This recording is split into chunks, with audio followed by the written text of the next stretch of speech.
Hello दोस्तों, नमस्कार करते हैं एक नए दिन के साथ नए ब्लॉग की शुरुआत। और आज के इस नए ब्लॉग की शुरुआत हो रही है सुबह के 7 बजे के साथ। और अभी दोस्तों बन रहा है मेरा नाश्ता और आज मैं अपने लिए नाश्ते में बनाऊंगी मूली के पराठे। इसको मैंने कद्दूकस कर दिया है, तो 2 पराठे बहुत है मेरे लिए और 2 पराठों के लिए मसाला हो जाएगा।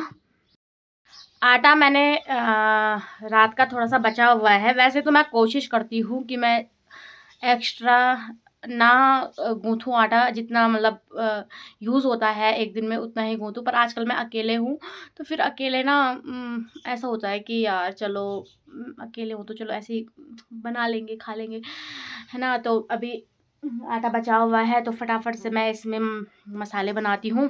और यहाँ पे अपने चूल्हे पे थोड़ा सा आग जला लेती हूँ। तो मैं चूल्हे पे ही खाना बनाती हूँ ज़्यादातर। भाई कुछ हो ना हो, पर एक अच्छी बहू का एक गुण मात्र मेरे पास ज़रूर है कि मैं ज़्यादातर चूल्हे पे ही खाना बनाती हूँ और हमारी उससे गैस की बचत हो जाती है। और आजकल मैं लकड़ियाँ भी लेके आ जा रही हूँ पर क्या बोलते हैं, चूल्हे पे गैस में बताऊँ क्या होता है, मैं खड़े खड़े ना मेरे को बेकार लगता है खाना बनाना। बैठ बैठ के मैं आराम से बना लेती हूँ। बोलो दादा बोलना लीड बन के हुए जा कर दी हूँ बटन नहीं। हाँ, तो अभी मैं आग जला लेती हूँ और अपने लिए बनाती हूँ गर्मा गर्म पराठे। और दही ख़त्म हो गई, या दूध के हाल आपने देखे होंगे, कई लोग बोल रहे थे। सच में ही दोस्तों ऐसे होता है, फ़ोन के चक्कर में मैं वीडियो बना रही थी और मैं ऐसे घूमी और यहाँ से सीधे बाहर निकल गई। ऐसे नहीं कि गैस बंद कर दूँ। और चलो कोई नहीं रहा होगा मेरे भाग में खाने का, तो फिर क्या ही बोल सकते हैं ना। तो दोस्तों यहाँ पे जला लेती हूँ मैं आग। और मैं तब तक आपको ना आग जलाते जलाते एक गाना भी सुनाती हूँ। ट्वेसणी होटल घुमोलू भलु भलु खाणो खिलालो, कुतुब मीनार ते घुमोलू कुतुब मीनार ते घुमोलू, चिड़िया घर भी ते देखोलो, पिक्चर देख की ओला, सिनेमा देख की ओला, आधी रात माँ मेरी प्यारी निर्मला चल दिल्ली साथ माँ, मेरी प्यारी निर्मला चल दिल्ली साथ माँ। तो थोड़ा दोस्तों स्वर जो है वो तो ठीक से लगाने नहीं आए मुझे, पर आप ऐसे ही एंजॉय कर लीजिएगा, है ना। और क्या बोलते दोस्तों,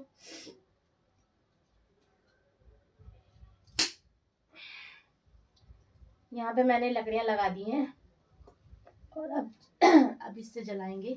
ये क्याड़ा होता है, ये भीमल की लकड़ी होती है। तो सबसे पहले ना इसको बहुत मेहनत लगती है दोस्तों इसको बनाने के लिए। पहले तो इनको जैसे भीमल के पेड़ से निकालना होता है, तो जो उसकी टहनियाँ होती है ना, तो फिर इनको ना कुछ महीनों तक एक पानी की खाल होती है उसके अंदर भिगोने के लिए डाल दिया जाता है। वो भी बहुत दूर जाना पड़ता है। आपको हमारे यहाँ की पानी की स्थिति तो पता ही होगी। उसके बाद जब वो अच्छे से भीग जाते हैं, फिर उसके बाद ना इनके जो छिलके होते हैं वो निकल जाते हैं बाहर और फिर इनको सुखाया जाता है। उसके बाद फिर घर लाया जाता है, फिर ये यूज़ होती हैं लकड़ियाँ आग जलाने में। मेरे माँ के साइड में छिल्ले होते हैं जो कि चीड़ के पेड़ से प्राप्त होते हैं, तो उसमें काफ़ी अच्छी आग जल जाती है। बट इधर चीड़ के पेड़ होते हैं पर लाते नहीं है वहाँ यहाँ लकड़ियाँ, क्योंकि उससे ना एकदम बर्तन भी काले, पूरा कमरा ज़्यादा ही काला हो जाता है। तो इस वजह से उसका उपयोग यहाँ नहीं करते हैं। तो यहाँ इससे ही आग जलाई जाती है और इससे भी बढ़िया आग जलती है। तो इसके मैंने ऐसे फाड़े कर दिए हैं। आप लोग किस चीज़ से आग जलाते हैं कमेंट करके ज़रूर बताना मुझे, ठीक है दोस्तों। और पहले ना था कि जब हम छोटे छोटे हुआ करते थे, और दोस्तों जब हम पहले ना छोटे छोटे हुआ करते थे, तो जैसे ही हम लोग स्कूल से आते थे तो हम लोग जाते थे खेत में कट्टे लेकर और उबले लेके आते थे। मतलब जो गाय के गोबर के उबले होते हैं, हमारे इधर उनको गोसा बोला जाता है। तो गाय ने जो गोबर किया रहता था, तो उसको जब वो सूख जाता है ना, तो उसको घर लेके आते थे खेतों से उठाकर और फिर उनसे भी आग जलाते थे। आप लोगों के इधर भी ऐसा होता था कुछ कि नहीं होता था, कमेंट करके ज़रूर बताना। इधर तो ऐसा कुछ नहीं है फ़िलहाल। और ये हम बचपन में करते थे। फिर बड़े हुए, फिर और एक और चीज़ से जलाते थे हम लोग आग। पहले हमारे इधर ना छोटे छोटे में, जब हम छोटे छोटे हुआ करते थे तो हमारे इधर मिट्टी का तेल आता था और तो हम लोग टेका जाते थे। मैंने अपने मायके साइड में आपको टेका दिखाया है कई बार। टेका जाते थे तो वहाँ ना जिससे 2-3 लोगों का बर्तन लेके चले गए तो 5-5 लीटर तेल मिलता था, मिट्टी का तेल। तो उससे आग जलाने के काम पे लैंप वगैरह होते थे उस समय पे, तो वो जलाते थे। तो तब फिर घर वाले हमें 5-10 रुपये देते थे उसके बदले खाने के लिए, तो बहुत खुशी होती थी। बट अब वो दिन बस हम उनको इमेजिन कर सकते हैं और वो दिन कभी याद नहीं आ सकते। तो शादी के बाद कुछ याद करने लायक नहीं होता। सही बोल रहे दोस्तों कि नहीं, वो कमेंट करके ज़रूर बताना। यहाँ पे मेरी आग जल चुकी है, तो चलो अभी मैं पराठे बनाती हूँ। जब पराठे बन जाएंगे तो फिर मिलूंगी आपसे बाद में। यहाँ पे बन चुके हैं मेरे गर्मा गर्म पराठे। वाह यार, तुम्हारी बहन कितनी टैलेंटेड है दोस्तों, कितनी अच्छी पराठे बनाती हूँ मैं। तो ये मजाक था। वैसे पराठे थोड़ा बहुत ठीक बना लेती हूँ मैं। मेरे हस्बैंड को मेरे हाथ के आलू के पराठे बहुत ज़्यादा अच्छे लगते हैं। पिछली बार चुनाव था, मैं उनको बिल्कुल पराठे नहीं खिला पाई, बट अभी वो जब छुट्टी आएंगे तो मैं उनको ढेर सारे पराठे खिलाऊंगी बना के। तो अभी फ़िलहाल हम बाद में खाऊंगे। पहले मैं ना काम निपटा देती हूँ दोस्तों, बहुत ज़्यादा झाड़ू झूड़ू लगा लेती हूँ। फिर जब सारा काम निपट जाएगा उसके बाद आराम से करूँगी नाश्ता। तो दोस्तों इसी के साथ समय हो गया है 9 बजे का, और घर का सारा काम ख़त्म करने के बाद अभी समय होता है हम लोगों का बकरी चराने का। आप लोग भी परेशान हो गए होंगे एक ही चीज़ देख देख के कि रोज़ बकरियाँ बकरियाँ, बट अभी मैं थोड़ा सुधार करूँगी कुछ समय बाद। अपनी बकरी को लेकर चल रही हूँ मैं अभी बकरी चराने के लिए। ननन जी लोग भी लेके आ चुके हैं पानी। तो यहाँ पे देखिए ननन जी ना पूरा 25 लीटर का बर्तन लेके आ रही हैं, और अब इनकी शादी भी होने वाली है। अब मैं सारो पानी रे, ठीक है, 1-2 महीने बस। हाँ तब चिलपड़ में भी तो सारना पड़ेगा, वहाँ भी नहीं आता पानी। ठीक है। तो दोस्तों इसी के साथ समय हो गया है दिन के 1 बजे का, और अभी हम लोग जाने लग गए हैं घर के लिए। यहाँ पे मैंने थोड़ी सी लकड़ियाँ, थोड़ा सा पालो ला रखा है अपनी बकरियों के लिए। यहाँ पे ननन जी ने भी ला रखा है पाल, और यहाँ ऊपर भी। अभी हमारी बकरियाँ ना नीचे से ऊपर के लिए आ रही हैं, ऊपर बुला रहे हैं हम उनको। तो चलो चलते हैं घर के लिए। अब वहाँ पे देखिए सासू जी ने तो बहुत ज़्यादा लकड़ियाँ निकाल दी। दोस्तों अभी हमने ना यहाँ पे लकड़ियों को बिछा दिया है नीचे, और अभी हमारी बकरियाँ नीचे से ऊपर आएंगी तो तब जाएंगे हम लोग घर। आज तो मैंने खाना भी नहीं बना रखा है, तो यहाँ से जाके खाना भी बनाना पड़ेगा, क्योंकि मेरा मन तो नहीं कर रहा फ़िलहाल बनाने का, बट बनाना तो पड़ेगा। बनाओ खाओ, क्या बनाऊँ? आपका तो बेटा बना रहा है घर पे, तो सासू जी का तो बेटा बना रहा है, ड्यूटी दे रखी है। आपने बना रखा है खाना है? फूफू जी तो सुबह की रोटी चपकाएंगी और हो गया है। और आज का मौसम बहुत ज़्यादा बढ़िया हो रखा है, एकदम सुहावना। तो यहाँ पे हम अपनी बकरियों को घर लेके आ चुके हैं, अब घर चलते हैं। तो दोस्तों इसी के साथ समय हो गया है 4 बजे का, और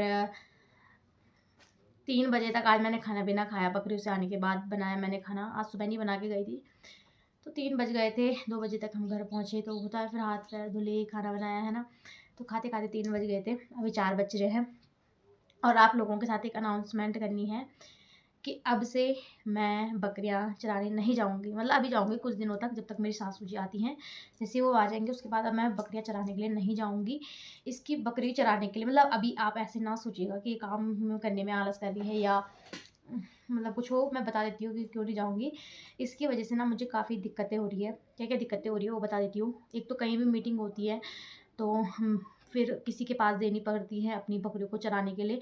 तो फिर होता है यार कोई हमारा मतलब कितने दिन जी हमारी बकरियों को लेके जाएगा, लोग भी परेशान होते हैं। तो इस वजह से हमने डिसाइड किया है कि अब हम बकरियों को बेच देंगे, क्योंकि मेरी सासू जी तो आप देखते होंगे ज़्यादातर वो ऋषिकेश रहते हैं, और अब शायद वो कुछ टाइम बाद वो परमानेंट ऋषिकेश चले जाए, हो सकता है ऐसा।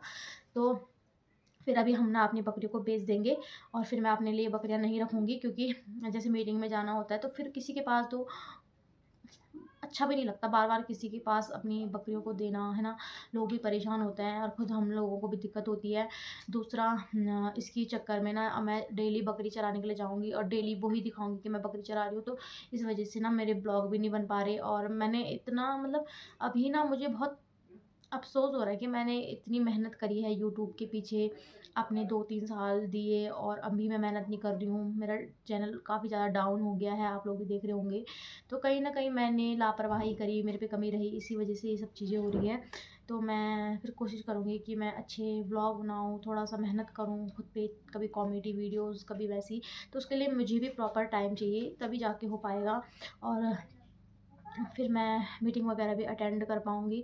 तो इस वजह से अभी मैं फिर बकरी चराने के लिए नहीं जाऊँगी, ना ही बकरियाँ पालूँगी। तो और भगवान की दया से ठीक है, अपना गुज़ारा चल रहा है ना?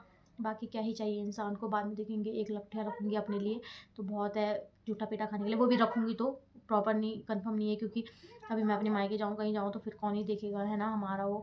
और मेरा फेस पूरा ख़राब हो चुका है।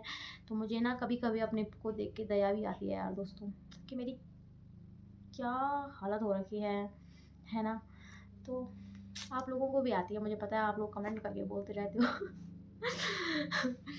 बट ठीक है, अभी तक चल रहा था तो चल रहे हैं, बाकी अभी तो नहीं चलाऊँगी। मैंने सोच लिया है, क्योंकि अभी मुझे अपने यूट्यूब पे काम करना है, अपने इंस्टाग्राम सब डेड हो रखा है मेरा, तो मैं इस पे प्रॉपर्ली काम करूँगी, और जिससे थोड़ा मेरी खड़ी-वाणी हो रही है। और बकरी मैं बताती हूँ कि देखो, मेरी शादी हुई थी पिछले साल, ठीक है?